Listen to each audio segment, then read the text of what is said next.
Oh, I don't know why I'm getting emotional saying this. Oh. I get to be the mom that I want to be Yeah. because I'm a business owner. Oh, beautiful.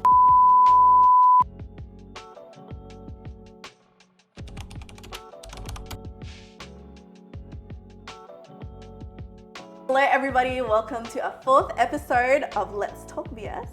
Today we have a very exciting guest and I'm so excited to introduce her. It's Yufan Chang. Say hello to everybody. Hello, everyone. Not that we have many viewers, but we start somewhere. yeah, Yufan is one of our beautiful clients for Blanc Studio, but she's joining me today and to talk about her business journey. We get to know her a little bit and how she's, nurtured her little empire, her little big empire. No, not an empire at all. So, say hello. Hi everyone. She's nervous, but we're gonna start off the podcast today with a little icebreaker, with a little challenge. Now, my original idea for this challenge was you answer basic questions. These are very basic questions. You should, smash them out really quickly. And you're supposed to answer them within 45 seconds. All right. And if you don't finish the questions, you have to take a shot. You have to take a shot of tequila, but we don't have that today. Okay. So you don't have to. I'll owe you. Yes. So I've got my timer on. Okay, these are just very basic questions. You don't have to worry about them too much. And go. Fave alcoholic drink. Oh. Espresso martini. Nice. Where were you born? Malaysia. Years in business. 10. Kids? 4. How many? 4. Yes and Yes. 4. Fave child. All of them. Fave food. Ooh, nasi lemak. Ooh. Oh. Fave holiday destination. Oh, Japan. Nice. That's it. Oh. Wait, how many was that? 35 seconds. Nice! You slayed that! Okay, next time I have to reduce the time to No, that's bad. 25. 25 seconds. 10. So you don't have to have a shot of Okay. tequila, Woo. but we will get an espresso martini. All right, we will. That's a cute little introduction to you. Yufan, I feel like every time we catch up, we don't have enough time to talk because we're always talking about what's going on now, like in our businesses, yours especially. So I want to just get to know you as if I'm, asking you about your life adventures, your business adventures. So just pretend you're talking to me. We're just having a coffee date at Mammoth. Yes, Let's which we always enjoy. Yeah. So maybe give us a little introduction as to like your upbringing and your younger life. Okay, so I was born in Malaysia and I grew up in Brunei, which is a small country in Borneo. Okay. I have one younger brother. We are Chinese heritage. Yeah. Is our grandparents who had moved to Malaysia from China. And then my dad started business in Brunei, so that's how we ended up there. And I came to Melbourne when I was 15. Went to boarding- 15? Yeah, I 15. thought it was in uni. No, I came for the last few years of high school. So I came to Melbourne for boarding school. And then, stayed, ended up doing uni here, met my husband. So Melbourne's home now. Right. Yeah. Were you intending to stay in Melbourne after high school? I don't know, I never really thought that far. I knew I probably would work in Melbourne, but Right. I honestly actually wanted to go overseas to work. Oh, where? I would have loved to go to London. Nice. But no, I ended up finishing uni here, got a job in Melbourne, and then got married. So I ended up staying put in Melbourne and ended up leaving. Yeah. What was that transition from Brunei to, is it Brunei? Brunei, Oh my yeah. God, sorry. Brunei? Brunei, yeah. Okay, from Brunei to Melbourne. How was that? Was it an English speaking?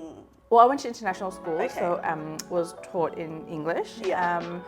The transition was interesting because I went from always being at home, Yeah. being with my family, to boarding school, which is obviously quite different. And then even the Australia's in Melbourne in particular is quite different to Brunei. Brunei is a very small country. Like our population is just over 400,000 people. Really? Yeah. Wow. So very small, it's beautiful, very peaceful country. So coming to Melbourne as a 15-year-old, it's quite different. Yeah. But obviously boarding school, there were obviously restrictions, so it's not like I was just like dropped into a brand new city Yeah. and wandered around by myself. But But yeah, I had cousins here. Okay. That was really, really helpful Yeah. with that tradition as well. But yeah, just being away from family, first couple of weeks were tough. But yeah, no, it's. How was it part of my life. socially? Like, did you find it easy to make friends here? Well, because of boarding school, there's definitely a group of people who are very similar to you. Yeah. So, you know, they're Oh, also true. away from their families. You know, we obviously board together. All our meals are together. And then obviously classes together as well. Yeah. So yeah, it's like our own family away from home. Yeah. Yeah. We're actually not too far apart because I came from the Philippines when I was only like 11. Yeah. 10 or 11, Okay, so yeah, that's yeah. not- Yeah. For some But you know reason- that it's that age when you kind of like, The you know, very formative teenage, yeah, years. very formative years, and it's kind of that transition. And yeah, because I mean, my kids, you know, people ask me, well, you know, would you send your kids to boarding school? And I was like, I don't know, it's different because it kind of was necessary. You know, most kids will go overseas to study from Brunei. Yeah. Um, that was like That's quite norm. Yeah, it's quite the norm. And you know, I was always expecting that I would be doing that. But you know, for me, when I look at my kids now, I'm like, oh, I'm not sure if I would want them to leave me at 15. Oh, You're but so ask young. me again. Ask me again when they are teenagers. You know, that might be different. But Yeah, right now, I'm like, no, I don't want them to leave me. That's very interesting because Mon and I were just talking about how she wants to homeschool her kids. Oh, yeah, yeah. And she yeah. wants them to be with close, her all the yeah, time. yeah. Well, no, like my daughters today said, "Why can't you be our teacher?" Because I said they only have one more week of school holidays left, and I was like, "Are you sure you want me to be?" Because I feel so naggy all the time. But they're Yeah. like, "No, we want you to be." And I was like, "Oh, okay, that's nice." I don't feel like they hear the nagging, but I feel like I'm always nagging. Yeah. But no, we've had a really good summer holiday, and I've spent so much time with them.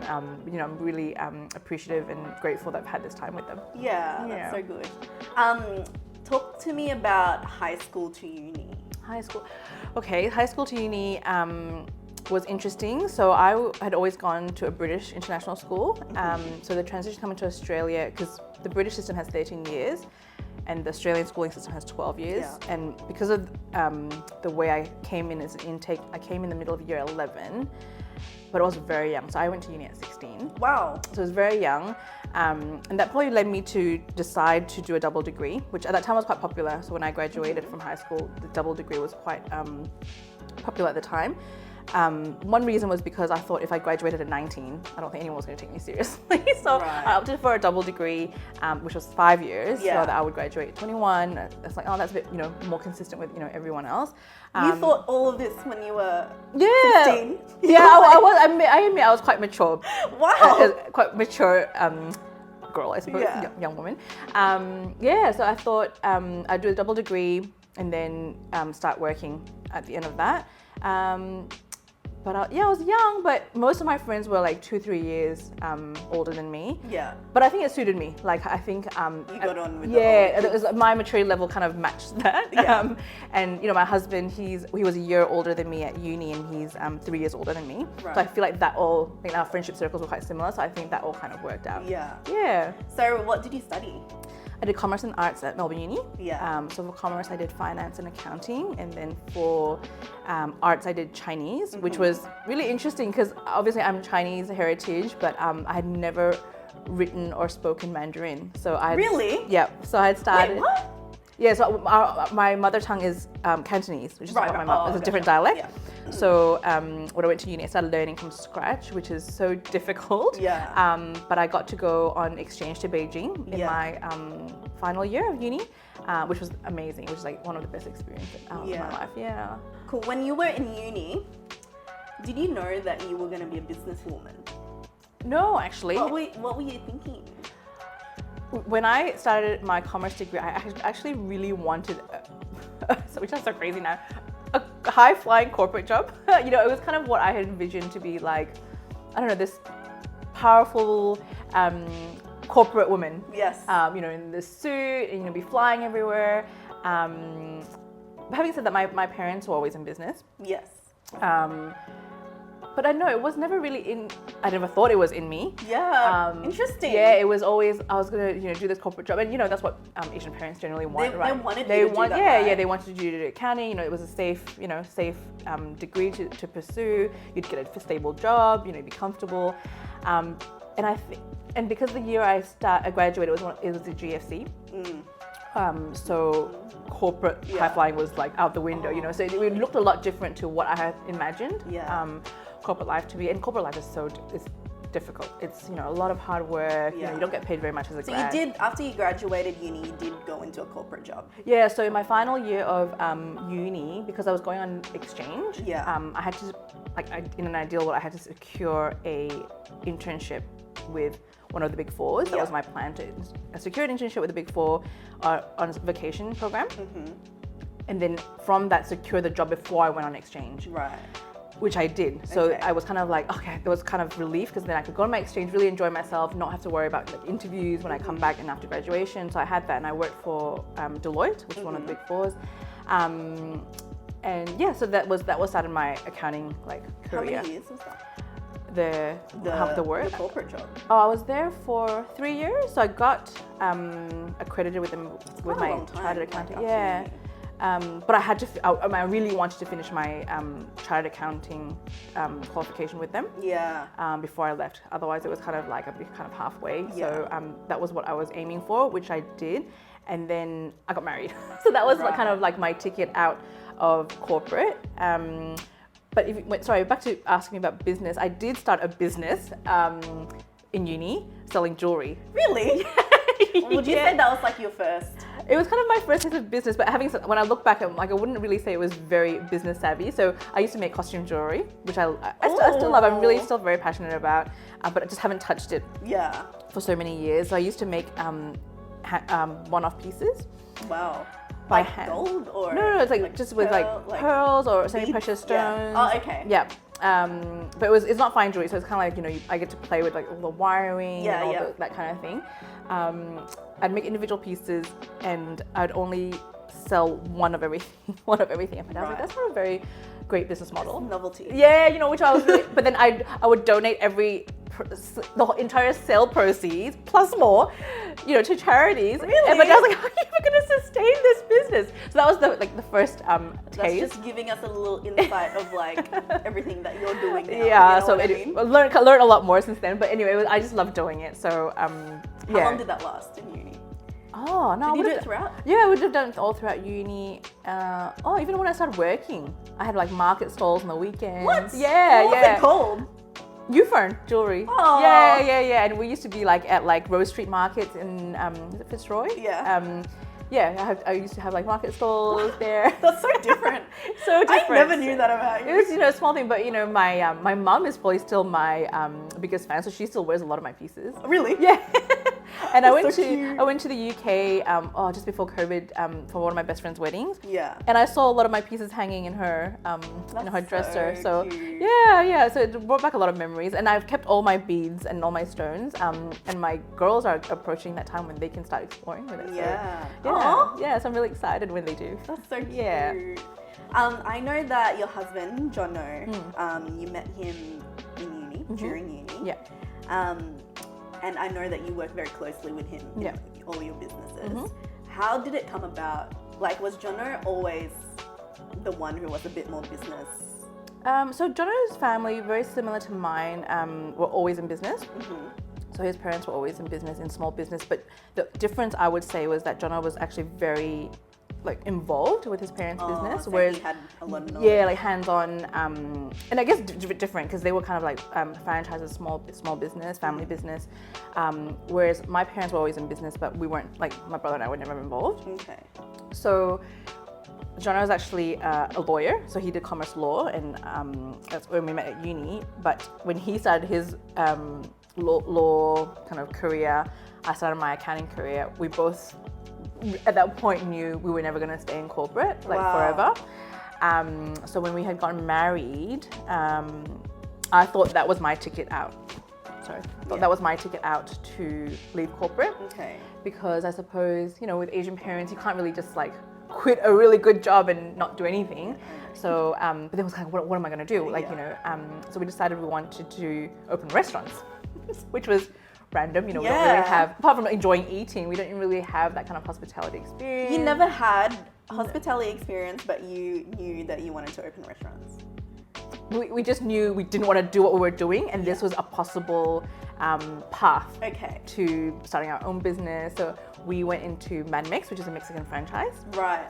So that was our first business together, and my parents were not happy and not approving. Let's talk about that. Yeah, because I think, you know, we touched on how, you know, like accounting was a very safe career for me to pursue, and, you know, they were very happy with that. You know, it's kind of stable, you know, it's comfortable, you're working in an office, you know. I suppose as parents, they just don't want to see you suffer or like, you know, struggle with like laborious, hard labor type work. I see. So they heard us we wanted to do restaurants. They were like, no, why would you do that? You're buying yourself a problem. Don't do that. Did they have a problem with the restaurant hospitality aspect, or the fact that you were going into business and not a job? No, it was the restaurant per Okay, se. so not necessarily, they didn't really think that having a business. No. I think that wouldn't have been so surprising because both our families had grown up business. It was more like the hospitality, but you know, but with our case, what we're gonna do, like, you know, I wasn't really sure I would go back into jewelry. You know what I mean? It was kind of like what's kind of doable that could potentially make money. You know, because if we both left corporate jobs, we would have no income. So it's kind of like, how are we gonna get that kind of stability? Yeah. And I guess food, you know, was in Melbourne, you know, being such a foodie culture here, we thought that was quite safe. So, but it was hard work. It was so, and you would know with your background in hospitality, it was really hard work. But you know, when I'm looking back, I really I learned a lot, and I really enjoyed what I was doing because I was so much happier being out of corporate. Really? Yeah, like I remember so distinctly because the location of our restaurant, I had to. So everyone going to work would be coming out of Flinders Street Station, and we'd have to be going the opposite direction. And I started trying to look at everyone. Everyone's so sad looking in their suits, you know. And here I was just in like runners and jeans and you know, my uniform, my, you know, Mad Mix uniform. But I was really happy. Yeah. You know, we got married young. We didn't have kids yet. So yeah, I felt really happy. And I think working together was what let us see that we could work together. That's good. And that's how we started. Found that so early on. Yeah, and I think because we got married young, we already had decided we wouldn't have kids soon. So we really focused on business and traveling. Yeah. But the restaurant, I would say, was what showed us that we could work together. Yeah. If we hadn't done that, we probably wouldn't have pursued business together as a couple. But you know, but both our parents worked together. Like, as in, like, my parents worked in their business together, and his parents worked in their business together. So it was really, it felt very normal for me. Yeah. You know, working together. I know a lot of people are like, oh my God, I don't know how you can work with your husband. But I think the key is we have our own areas that we look after, and, you know, we're of course there for each other to bounce off ideas and consult with each other, but we're never overlapping too much. And I think that's the key. Because if everyone's kind of trying to decide the same thing and do the same thing, you know, that's where a lot of conflict will arise. Yeah. What was that hospitality time? What was it like in terms of your dynamic with Jono? Because you were partners. Yeah. In business, but you also, and that took a lot of your time already. Yeah. And then you also had your personal life outside of that.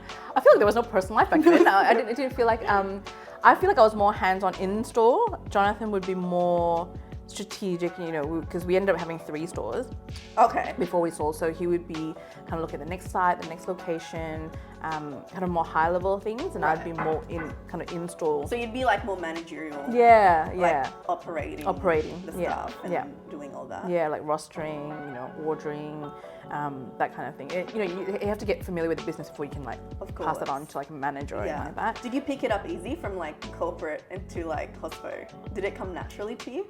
I think the good thing about franchises is the systems that they have, you know, and I think, from there, you know, we kind of really learned, you know, the importance of SOPs, procedures, so that, you know, the way training, even how to train staff, that was really good learning from a franchise because, you know, if anyone were to like pick up and go, you can just teach the next person. It's quite easy. So I think that's a big takeaway from working in a franchise business. Yeah. What did you learn about yourself during that? Because that was pretty much your first business. Yeah, what did I learn about myself? I think I developed a lot of confidence, leadership. I think because by the time I had left my corporate job, I hadn't really been in like a leadership role. Yeah, you were still pretty young. 24? Yeah. I think it's 24, 25, you know, leadership, I remember the first person I had to fire. She was quite young girl. She was quite young. She was from the country, but she just wasn't performing. She'd be like, you know, late to every shift. Yeah. And when I had to fire her, I cried with her. Oh. And I was like, oh no, I shouldn't, I shouldn't be doing that. You mean you so- shouldn't be crying with her? yeah, I shouldn't have been crying. I had to, because as soon as your emotions get in, it gets course. suddenly so Yeah. much more complicated. So then Jonathan's like, every time we need to fire someone, you're going to be doing it until you stop crying. So, That's funny. it really pushed me. I think my public speaking, really got tested. I suppose got developed a bit more confidence with that. Organization. Yeah. I've always been, pretty organized, but I think when you're running a business, you're putting on so many hats. Yeah. Because I think when you're in a corporate job, you kind of have, as a junior, you kind of have, one role. But as a business owner, there's so many things. HR, it's you, it's IT, it's you, ordering, marketing, all those kind of ideas. It's like what, on your hands. Yeah. Yeah. How did starting Hospo, because I know you have multiple other businesses now, how did one business lead to developing the other ones? Because you have, maybe talk us through the different industries that you currently are involved in and how that evolved. Yeah. So I think the main, our core business I would say, is still in property. Okay. And that was when we were still running our restaurants, and it was really by chance, and it's kind of such a funny story, but one I really love. So Jonathan was at a poker game and met this guy, and he came home and he was so excited because Jonathan was actually originally from Shanghai. And he said, oh my gosh, I've met this Shanghainese guy and he's bigger than me and eats more than me and we're just getting along so well. And I was like, oh wow, okay. So then, I met up with him for the first time with his then partner, and we had dinner, and they were talking about where they went to school when they first arrived to Melbourne. Okay. And they went to the same school. That's you?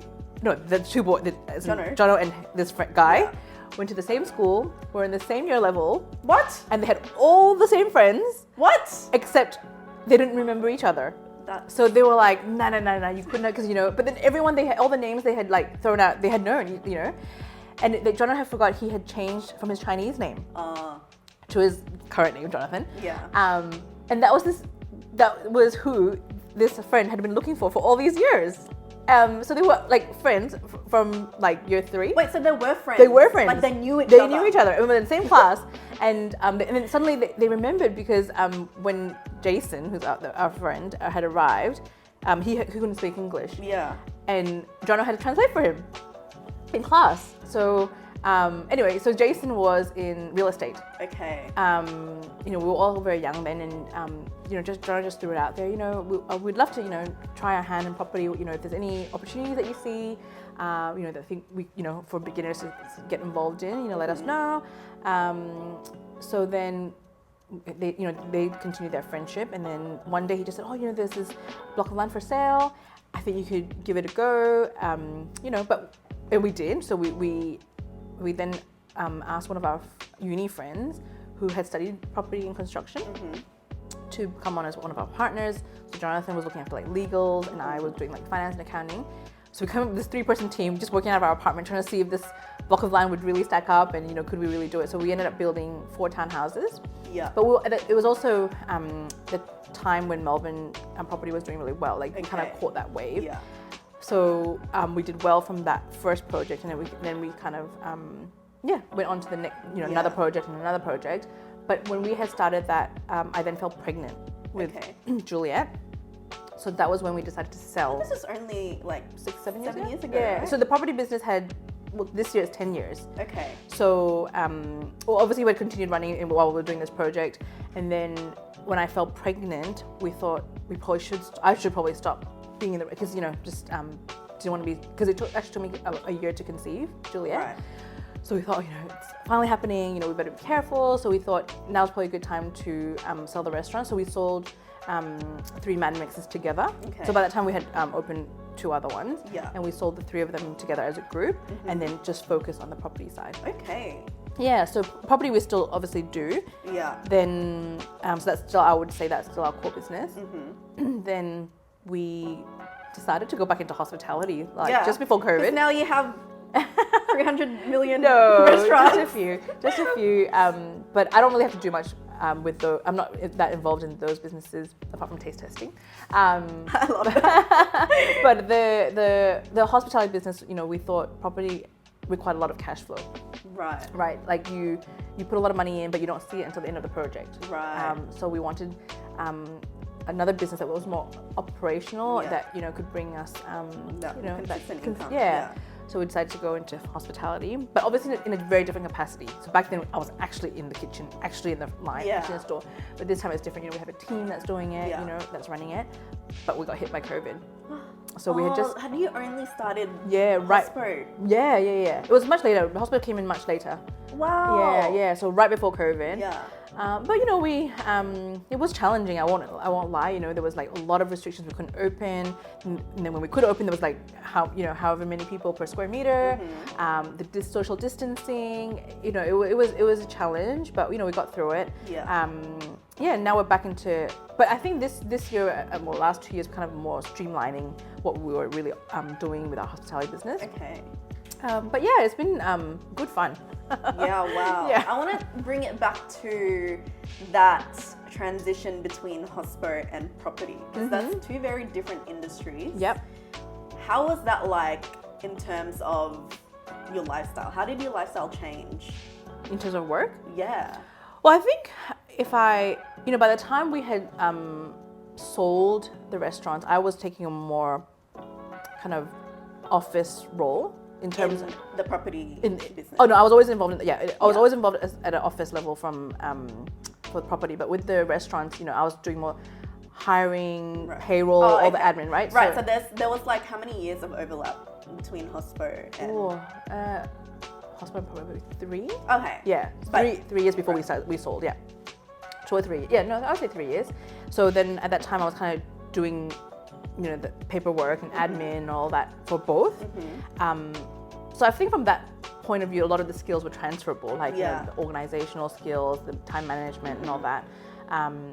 But you know, I'd only been like 3 years out of in my corporate job. Yeah. You know, so I was still learning a lot. Yeah. And you know, we had to rely on a lot of trusted like advisors to, Yeah. you know, to help structure our business. You know, what do we need to do to be like, you know, tax compliant Yeah. and, you know, audit compliant and all that. But it was learning, and you know, we just built a good team around us. Yeah. Yeah. Do you think that there were any key lessons during that time of like, building up the property development business for you? Like any specific lessons that you just look back in that time like, oh, remember that time when we? Oh, there's always so many things, I suppose. Lessons. I just remember there was one time one of our projects appeared in the news and was on fire. Yeah. And it's because one of the Wait, the property was on the property fire. was on fire, and we were at a wedding, and then Wait. we got a call like, oh my god, this is the project. But it was An unfinished property. unfinished, and it was because the builder had gone under, and you know, the tradies who the builder had Contractors, was obviously unhappy and probably had come in and, you know, set on fire. And you know, it was such a long process, you know, even with insurance and all that. But you know, it's really hard to pick, you know, like, but I think just you doing your due diligence on who you want to work with, and that applies with anyone, like whether it's a contractor or a business partner or an investor. I think it's really important to everyone to do their due diligence, Yeah. you know, before, you know, because if it's your business, it's kind of, you know, your hard-earned money and so much of your effort. Yeah. That I guess kind of like, you know, even in your personal space, you want to protect your boundaries and your space. And so whoever you let in, we have to be really careful. I think that was one lesson. Yeah. You know, sometimes it's hard to tell, I admit, you know, but where you can, I think, Yeah. that would be a big lesson. And you've had, you have quite a few business partners, right? Yeah, for different areas, there's definitely different partners. Yeah. Yeah. And, you know, I think over the years we've gotten better at picking business partners. Yeah, I want to, Yeah. you know, my journey a little bit. Yeah. Some mistakes in the Okay, past. but I feel like you have to go through those. Yeah. I mean, and you know, not every partner that you have will be great, and Yeah. it's not because they're not great. Sometimes you know, your priorities or your values might just be different. Right. Yeah, because you know, of course, you know, we have kids now, and you know, maybe our values might have changed. Yeah. So I think there's no right or wrong, but it's just making sure the communication is there. Yeah. And it's okay for people to change, and it's okay for everyone's paths to, take different course. Yeah. But I think it's that communication and respect for each other. That if doesn't look like it's working out, like let's just see what we can do. So what would you, for people who are in like the starting phases of their businesses and looking at partnering with, it's common like when you're young to think it's a good idea to like partner with your friends or like family and stuff. What would you advise? I think like just to mitigate like. Yeah, I think very carefully. Ooh, what do you mean by that? Think very carefully, because sometimes it's like, it sounds fun. You want to be with your friend because you're going to be hanging out all the time. But the reality is, are your skills, is what you're putting, up on offer for the business in the right space? Are you both doing, because both might have a really great idea. Yeah. But what are you doing, or what are they doing? Yeah. Because if you're going to be clashing, you might as well just be friends. Yes. You're right. No point. Yeah. And I think your business partners sometimes, I would think sometimes Jonathan sees his business partner more than he sees me in terms of talking. And I think that's true though. No, it is, right? And I think that's why I've really enjoyed working together, because if I was not part of the business and if I wasn't in the office and I didn't have my space in the office, I would know so much less about what's going on. I mean, obviously my presence there has taken a big step back because of, now I have 4 children. But if I look back, if I wasn't involved, I would have like some days I would have no idea what was going on if I wasn't there. Just being on the ground and listening to like things and seeing who's coming in and out of the office and the meetings that he's having, and also being understanding. If I look at it from a marriage point of view, I feel like I have so much more understanding and patience for him because I know what's going on with work. Which I think a lot of couples might struggle with if their partners are involved in their own business, or even if they're on their own jobs. There's that less of understanding if you don't know what stresses they're going through. Because with business, with work, there's always ups and downs. So I think choose carefully, look at where your skill sets are, and are you both offering value to the business. That business partner not necessarily be your best mate or a family member, but I think the skill sets is where it's important. What about long-term thinking? Do you now, when you're thinking about like potentially partnering up with someone, how do you go about like figuring out whether they're aligned with you and like how they see this business unfolding in the future? I think 2 things for me. One is, as I've grown older, I've realized just not to stop involving people in an attempt to help them necessarily. Oh my god, this is such a lesson. I think sometimes, and we've spoken about this in the past. Not just in a business sense, but in like a friend sense. Or in a life sense, right? You know, and I think if you're an empath, we generally try to do that. We try like, maybe if I give them this opportunity, I can really help them and support them, and maybe they can make a big difference. But not everyone wants that, and not everyone suits that. And we have to be okay with that. So that's one big lesson. The other one would be sussing out business partners. I would say they don't have to last forever. Okay, so how do you go about like the legal side of things then? In terms of like exit strategy. So I'm not sure this works for everyone, but generally we generally try not to do things 50-50. So it would be like 49-51. So that there's always one person that can. It's like the deciding person. Otherwise you'll end up in like, I think like you'll just end up, if no one wants to budget, it'll just end up in court. You know. But I mean, some people might think it's not think that's fair. I've heard of that before actually, and it makes sense. Because some people might think it's fair, and then if they don't think it's fair, then don't go into it. It's it's fine.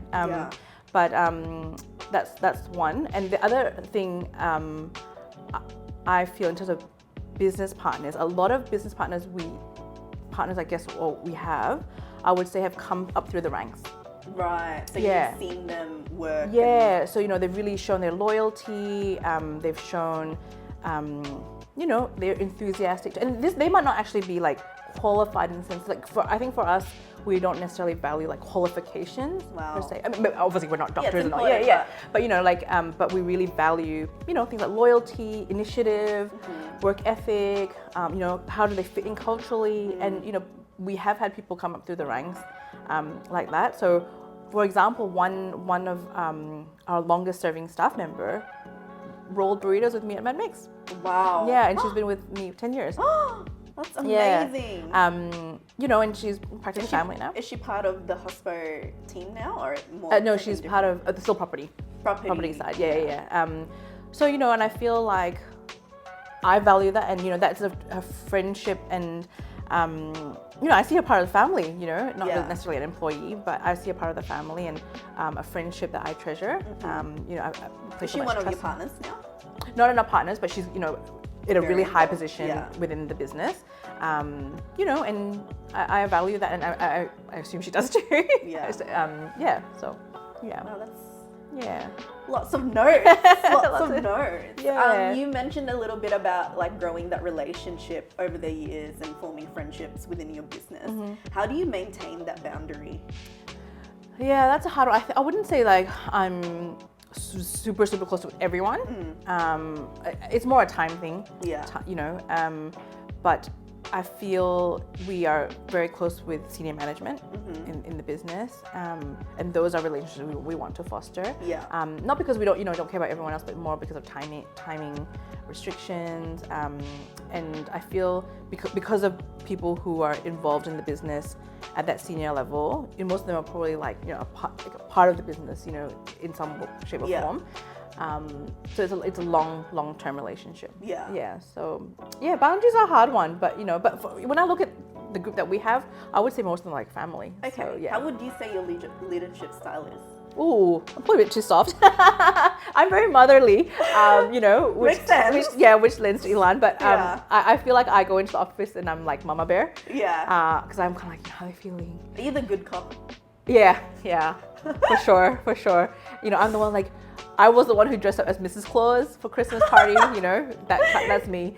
To get the vibe going. Yeah. I feel like I'm very motherly. Yeah. But I don't want to change that. Yeah. I know a lot of people like that's not like a leadership style. But it feels aligned to Have me. you stopped crying now that? Yeah. I'm much better at that. I am still empathetic. Yeah. But I feel what I've learned as I've gotten older is not to take the emotions of others on myself. I can feel and be compassionate and all that, but I used to feel very drained. Yeah. Because I would actually like absorb a lot of what people were feeling. So I think I've gotten better at being compassionate. Yes, you are feeling that, and I'm here for all of that. Yeah. I'm here to hold you, but I don't take it on myself. I see. Yeah. Well then, how does this bring us to Elan? Elan is one of the brands that I work with closely with Yufern. It's her baby. Yes, one of her babies. How did that come about amidst all these business empire that you're building? I think the businesses that we had before Elan, I would feel, I was very happy doing because I felt like Jonathan and I were building our future. Yes. We were building, stability in our own way, and but I wouldn't say it was like, I'm so passionate about it. It's like I feel it in my blood, I feel it in my bones. Until I had Juliet, and I went through my first postpartum, and I realized, how do people not be looked after when they have a baby? Yeah. That's when I started exploring the confinement centers in Asia, in China, particularly, and I thought, we need that in Australia. I don't know why we don't have that in Melbourne. Yeah.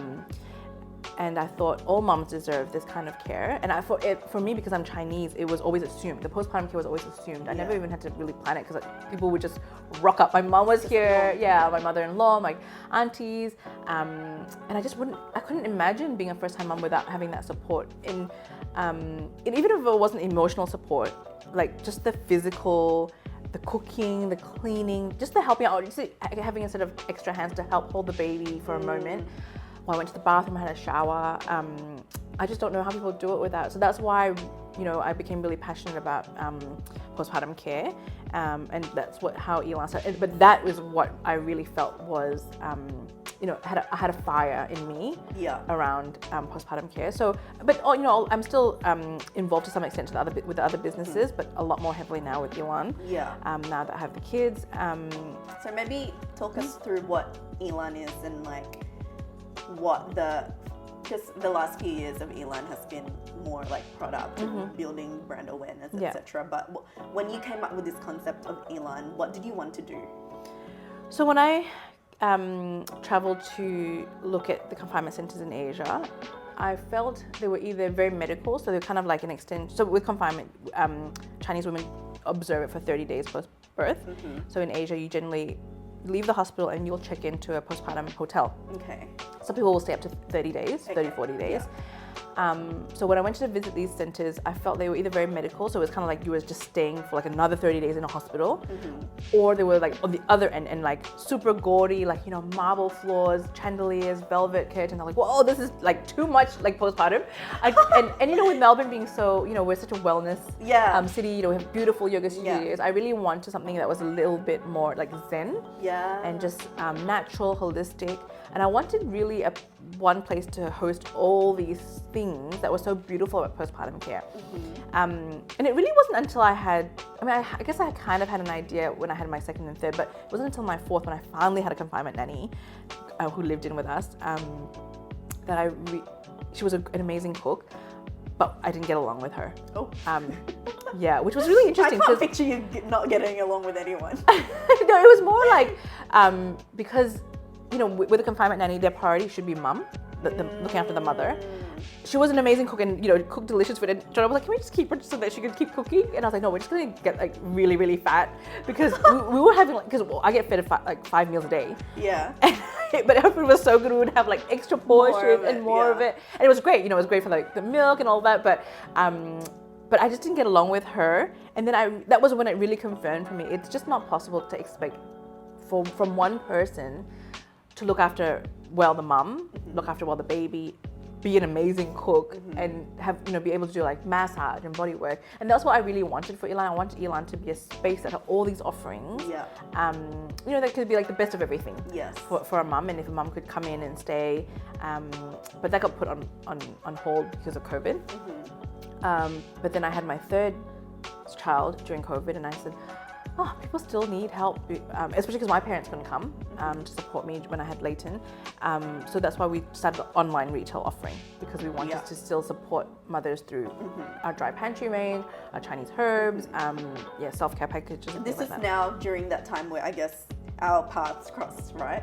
Yes. Like this. I don't think I had started. You had started Elan, I think. But not selling. No, it was more like branding. Just branding. Messaging. No, so prior to you coming on board, our socials was just mood boarding, I would say. I see, Like I felt like our Instagram was more creating a mood board, but there wasn't really much content, like even in the captions and things like that. But I think over the years, you know, after you coming on board, even then, right, I think we've seen a bit of a shift in terms of what we wanted to share. Because I think we've really pushed the educational, the empowerment through our messaging. Because I think, you know, as I've had more children, I've realized it's not as simple as just physically caring for a mother, because it's so much of our mindset. You know, what do women expect of themselves when they have a baby? And a lot of us don't feel we are worthy of rest. We are not worthy of, you know, caring for ourselves. You know, because we had our exhibition, we exhibited at the One Fine Baby Expo last year. You know, I felt like our booth was beautiful. The team were amazing. You know, we spoke really well about the product and everything. But it was the visitors of the expo who were like, no, postpartum care, we don't want to think about postpartum care. We're here for the prams, we're here for the baby clothes, we're here for the cots. So there really is a lack of, I guess, understanding and focus on postpartum for sure support. And because you know, I'm in this space, I feel like, oh my god, everyone should be doing it. But the reality is, women out there are not prioritizing that. But you know, but fair enough, because you know, if people are like hemorrhaging money up to the point of birth. You know, they're already spending so much money on this and that. You know, they don't really want to be told you should be putting aside this amount of money for your postpartum care. Which I get. But I feel, you know, for example, with Chinese culture, it's like when we announce pregnancy, some people are given red packets, and we put that money aside for postpartum care. But it's kind of like, where do your priorities lie, and what do you want to spend that money on? Because if you really push comes to shove, can you carve out a bit of you know, finances for this? But it probably won't be on the list if it's not even a priority for you. So it's kind of really changing that. But having said that, the conversations we had that were more meaningful at the expo were second-time mums who had, or second-time mums to be, who had really suffered the first time. So they kind of like, oh my gosh, I really, they would say, I wish I knew of a business like yours when I had my first. And I was like, really? But because you probably didn't think you needed it when you were pregnant. Because I didn't think, I assumed about my postpartum care because I knew my mom was coming. But a lot of us think, so many women have babies and, everyone's kind of like, they're fine, we survive. Yeah, So everyone thinks they can do it. And we don't think we need it until we've really suffered, whether it's because we suffer, birth trauma, or we go through depression, or we, really struggle through those early days. Then we're like, oh, I want to do this differently the second time. And I think that's where postpartum care becomes really valuable, because no matter how much I can tell someone, unless they've, and it's not, we're just naive and we haven't experienced it. So unless they've gone through it, it's very hard for them to know what the value is in postpartum care. Well, since the original plan was this, hotel, do you think the timing of like the halt on that and I guess focusing more on like the messaging kind of helped the awareness? Yeah, for sure. For it then to make sense to build the hotel? Well, firstly, it was a blessing that we hadn't gone any further with it, because we were stuck in lockdown and we wouldn't have been classified as an essential service. So I would have been moving mums and babies in and out of the center, but in hindsight, I think it probably wasn't ready yet at that time, because we needed so much more education. We needed so much more awareness around what actually is postpartum care, what is confinement, what is, and I'm definitely seeing a lot more shift compared to when I've had my first daughter. And obviously social media is so much more different now as well. There's so much around the space, but I think it needs to be more widespread. So so we continue building awareness and educate around the brand. So how is it looking? Like, what are you allowed to tell us? No, I'm to be honest, I'm really in my deep in my mothering era still. Yeah, okay. Fair enough. My youngest is just turned 1, and all 4 of them have really big transitions this year. My eldest is changing schools, my second's in prep, third one's starting ELC, and the youngest is starting childcare this year. So I've really just carved out the first quarter of this year to be there for all their things and meet the new families, that their classmates and things like that. But I'm opening and welcoming. You're not like forcing. No, I'm not forcing at all. I think I'm going to be, spending 2024 like with my eyes open. There are a few businesses coming up. I know you're a bit like me, like you're on commercial property all the time, right? Yeah. Every day. What's available now? But but then even if I found one right now, am I ready to pull? Not really. Yeah. I'm not ready. Interesting. Right? Okay. Like could I have spend the time on it? Probably not. Not right now. As in, I wouldn't be able to invest the time that it deserves and be the mom that I want to be right now. Yeah. But I'm always curious. What are rents looking like? What are kind of like the terms that people are going for? Yeah, I'm looking at that. But there are a few businesses popping up. Yeah. In this space, so I was trying to gauge how they're going. Do you feel pressured by that? I think it's really funny. I think when I first heard them, I'm like, I didn't feel pressure, but I did feel like a knock knock. You need to be looking back into this. Yeah. This is your sign. But then I'm like, yeah, okay. I'm not ignoring it. I'm not ignoring the signs for sure. Yeah. But I think with the whole pressure concept, I don't think anyone will ever do it the way that you would envision it. I don't think it's a worry. No, that's what I realized. I think everyone, I think everyone has their own flavor. So, for example, some people might really want to focus on postpartum depression or anxiety. Yeah, I see. What am I focusing on? I'm focusing on traditional care, traditional Chinese care. But that's kind of applied that, because I don't envision the Elan client to just be a Chinese woman. And if I look at our client base right now, it's not. It's not. Right. It's not. And that's what I want. I want everyone to feel like they can draw on this traditional wisdom to better their health and their postpartum, so that they can look after their families. And I think that's what I want to do differently. So all these spaces that come in, and that's amazing, because any mom that's supported, it's going to be beneficial for our community, our society. So, I'm excited to see what's happening in this space. Yeah. Well, I'm gonna There's so many questions that there's so many questions that I want to ask you, but I'm gonna start closing it off. What would you think? What would be the last good question? What would be your favorite thing is about number one, the dynamic of number one being a mum, but also being a business owner? Oh, I think obviously I say this with so much privilege because I feel like today I am the mum.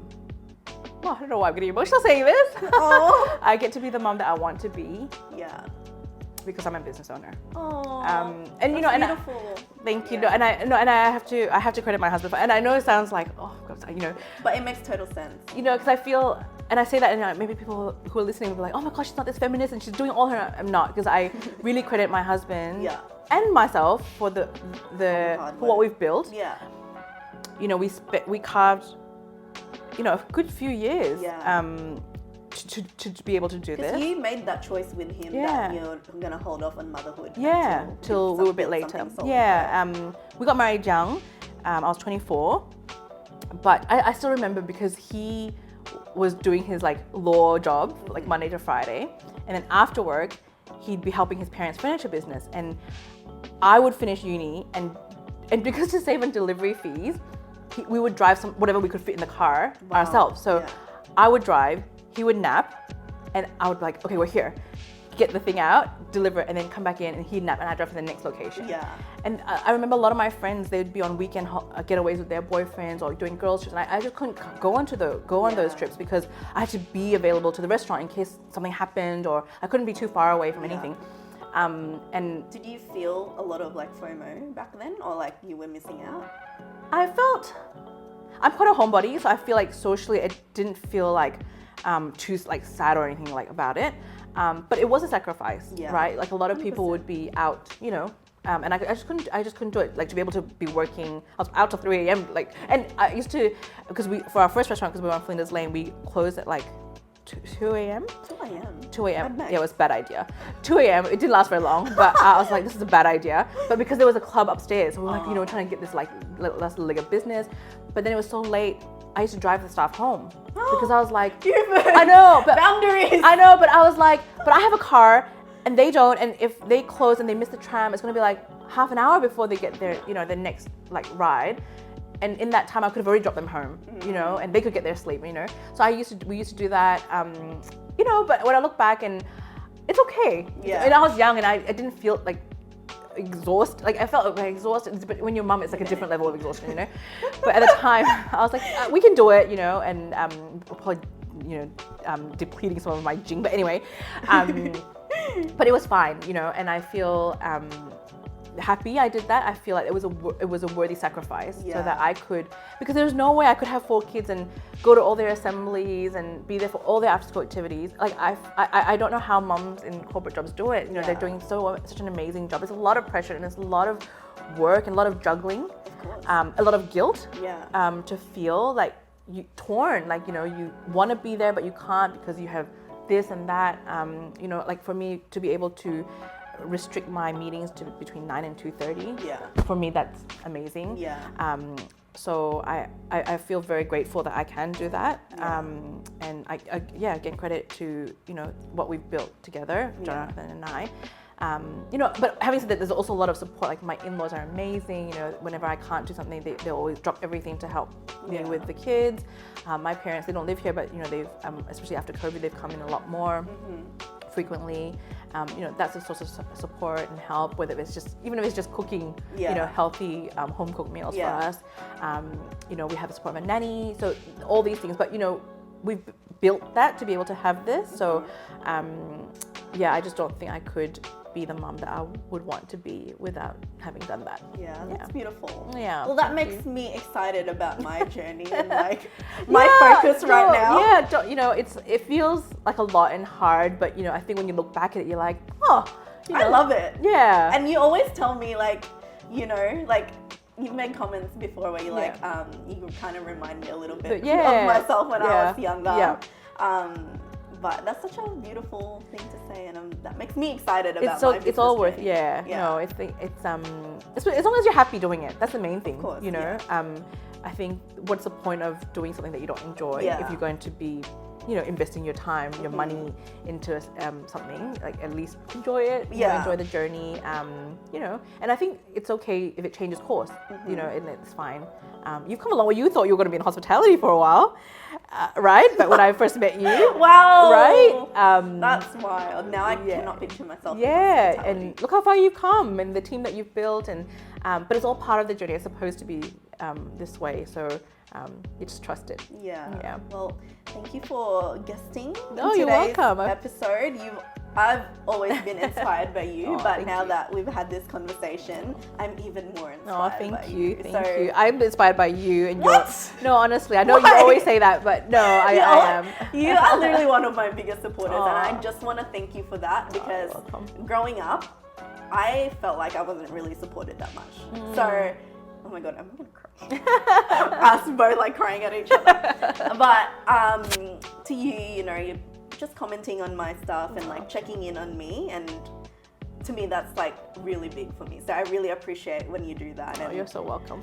yeah, I just feel so blessed that I got to meet you. And And it was so random. yeah, so random. Yeah. So yeah, thank you for being here You're and sharing welcome. your business story. Thank you and for having me. I hope we can have more of these conversations. We should, we should. Okay, well, thank you everybody for joining in on our conversation today. Make sure to, Yifan doesn't really have personal Instagram. No. She doesn't really use it, but make sure to check out Elan House of Wellness. Yeah, well, thank you for tuning in, and we'll see you in our next podcast episode. Thank you.